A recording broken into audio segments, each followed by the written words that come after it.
नागासाधु सबुबले नग्न होई काहेकि रहउछंती? कौन तांकु लज्जा लागुनी? एते ठंडारे कौन तांकु शीत हेउनी? एमिति अनेक प्रश्न आपणक मनरे आसुथाई पारे। तेबे जानिबा नागासाधु को किछि रहस्य विषय रे।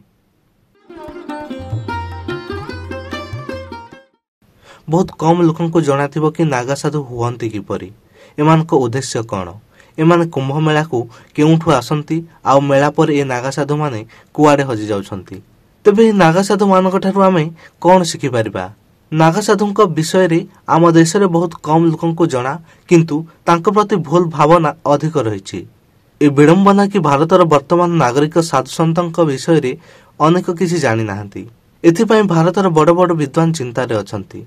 नागासाधु हेउछि एक विचार जहा त्यागरु आरंभ, आ एही त्याग प्रथमे शरीर होइथाय। नागासाधु हेउथिबा व्यक्ति प्रथमे निज निज हाथ रे निज पिंडदान करी नागासाधु हेबार प्रक्रिया आरंभ करती। तांकु शीत हुए नहीं, खरा वर्षा शीत तांको शरीरर कौनसी क्षति करि पारे नहीं। तांको लंबा जट आउ शरीरर पाउंस तांको तपस्या करिवार एक नियारा रहस्य। भारत रे वर्तमान 13 आखड़ा अछि जेउठी 16 रु 20 वर्ष मध्यर पिलांकु नागासाधु हेबार दीक्षा दिया जाए। भारत रे सनातन धर्मर रक्षा पाई 4 लाख रु अधिक नागासाधु अछंती। एमानक संख्या एते अधिक कि अनेक देश पाखरे एते सेना भी नाहंती। आपनक मनरे प्रश्न आसुथाई पारे कि नागासाधु निवस्त्र काहेकि रुहंती?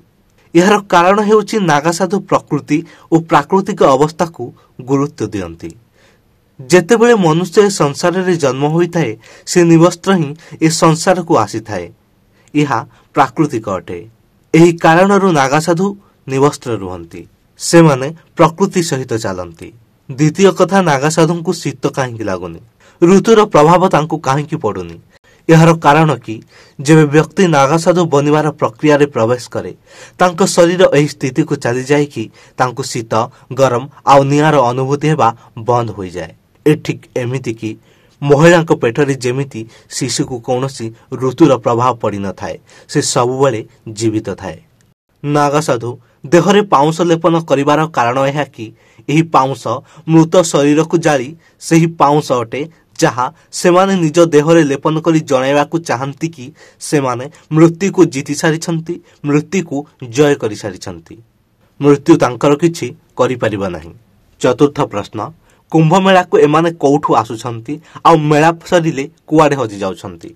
यार उत्तर यह कि नागासाधु माने दुर्गम पहाड़ अंचल तपस्या करी जीवन बितांती। एणु एमाने कुंभ मेला परे सही अंचल को चली जाती। एथिपई कुंभ मेला परे आउ देखा दियंती नाही। आपण चाहिले नागासाधुंक ठार अनेक किछि शिखि परिबे। सबुठ बड़ शिक्षा एहा होई पारे कि आपण आपनक दुनिया रे केमिति खुशी रही परिबे।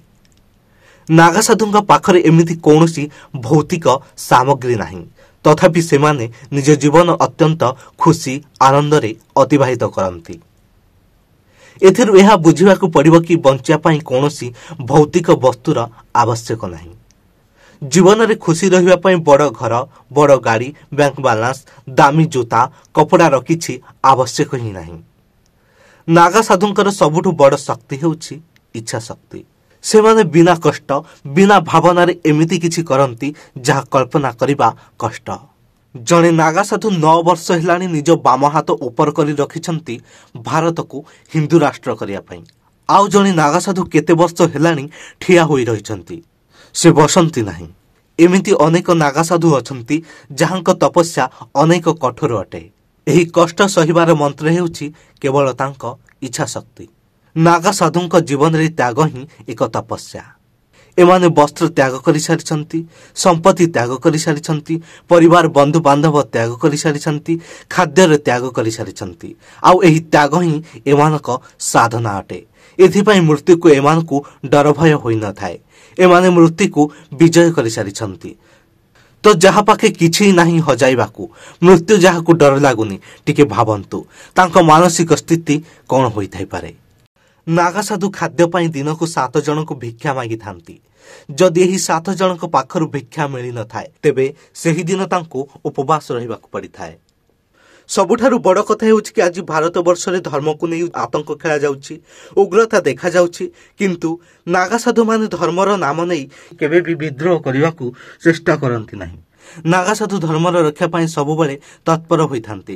କିନ୍ତୁ ଏମାନେ କେବେ ଭାରତର ଲୋକତନ୍ତ୍ରକୁ ଆକ୍ଷେପ କରନ୍ତି ନାହିଁ କି ଅଲଗା ଦେଶ ବନେଇବାର ଦାବି କରନ୍ତି ନାହିଁ।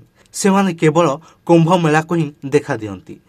ଏହାର କାରଣ ଏହା କି କୁମ୍ଭ ନାଗା ସାଧୁମାନଙ୍କ ପାଇଁ କର୍ମଭୂମି ଅଟେ, ଯେଉଁଠି ପ୍ରାଣ ଦେବାକୁ ବି ସେମାନେ ପ୍ରସ୍ତୁତ ଅଟନ୍ତି ଏବଂ ଦିଅନ୍ତି ମଧ୍ୟ।